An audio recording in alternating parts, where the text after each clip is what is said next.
हफ्ते की अच्छी शुरुआत हरियाली के साथ, मजबूती के साथ, एक बार फिर हरा निशान जैसा कि हमें पिछले हफ्ते के अंतिम दिन देखने को मिला था, लेकिन बाद में बढ़त थोड़ी सी हल्की पड़ गई। जिस तरह से सुबह सुबह अच्छी शुरुआत दिख रही थी, अच्छी बढ़त दिख रही थी, वैसी तेज़ी बाद में नहीं टिक पाई। हल्की सी मुनाफा वसूली ऊपर के स्तरों से आ गई। सिर्फ 86 अंक की बढ़त के साथ सेंसेक्स बंद हुआ और ये बढ़त जो थी 0.35% की रही। इसी तरह से अगर निफ्टी को देखें तो 7539 75-39 के स्तर पर ये बंद हुआ है। तो फिलहाल ये कह सकते हैं कि अब 7500 के ऊपर टिकने की एक कोशिश निफ्टी ने फिर से की है। अगर ये कोशिश कामयाब रहती है तो फिर इसके सकारात्मक नतीजे देखने को मिलेंगे। लेकिन जैसा कि पिछले हफ्ते भी हम लोग कई बार जिक्र करते थे कि 7500 अपने आप में एक मनोवैज्ञानिक स्तर है, लेकिन ज़्यादातर लोगों के लिए जो टेक्निकल रेजिस्टेंस है वो 7600-7650 के आसपास कहीं पर है। तो यहाँ से थोड़ा सा ऊपर जाने पर बाजार का रुख कैसा रहता है, व्यवहार कैसा रहता है, इस पर खास नज़र रहेगी।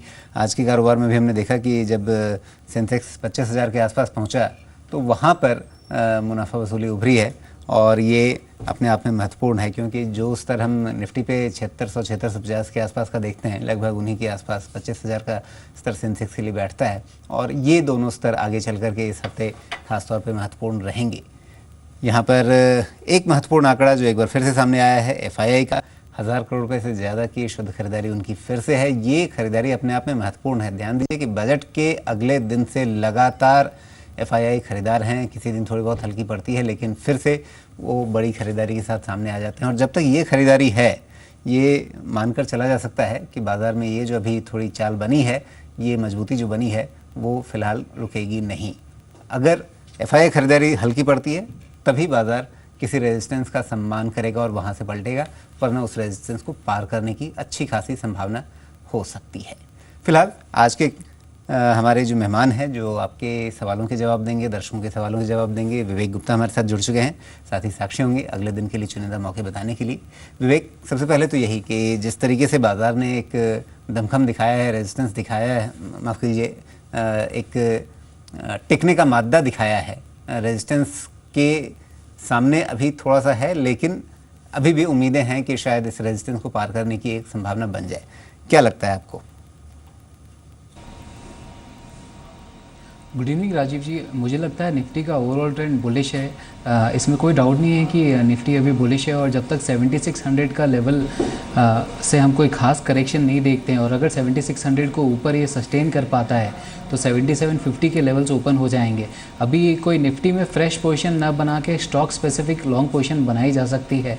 एक्सिस बैंक और कुछ ऐसे बैंक्स हैं जिन पे नज़र रखी जा सकती है।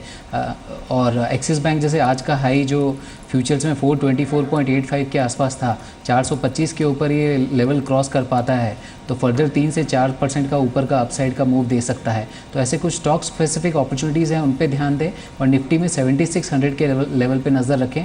उसको क्रॉस कर पाता है तो 7750 और 7800 के लेवल्स ओपन हो जाएंगे।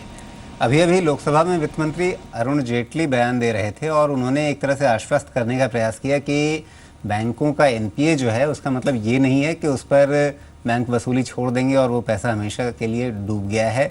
NPA एक कैटेगरी है, यानी जिस पैसे पर बैंक को वापस ब्याज मिलना बंद हो जाता है उसको हम NPA डाल देते हैं, लेकिन इसका मतलब ये नहीं है कि उसे वसूला नहीं जाएगा और वो पैसा माफ़ कर दिया गया है, छोड़ दिया गया, राइट ऑफ कर दिया गया।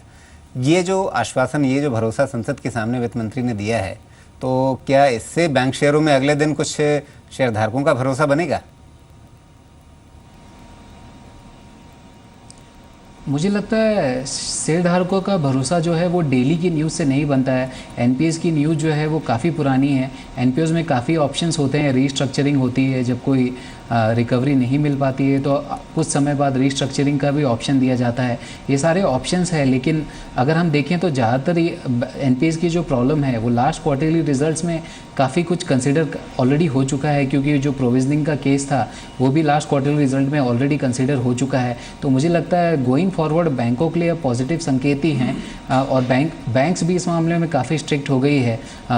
कुछ प्राइवेट बैंक से भी जो सुनने में नज़र आ रहा है, जो एक्चुअल में नज़र आ रहा है कि जो रिकवरी जो ऑलरेडी NPAs, अब वो NPAs को लेकर काफ़ी सतर्क हो गए हैं और NPAs अब आने वाले समय में काफ़ी कम हो जाएंगे। तो मुझे लगता है इस बैंकों के लिए अभी न्यूज़ पॉजिटिव है और जो डाउनसाइड देखना था बैंक्स में वो ऑलरेडी हम देख चुके हैं।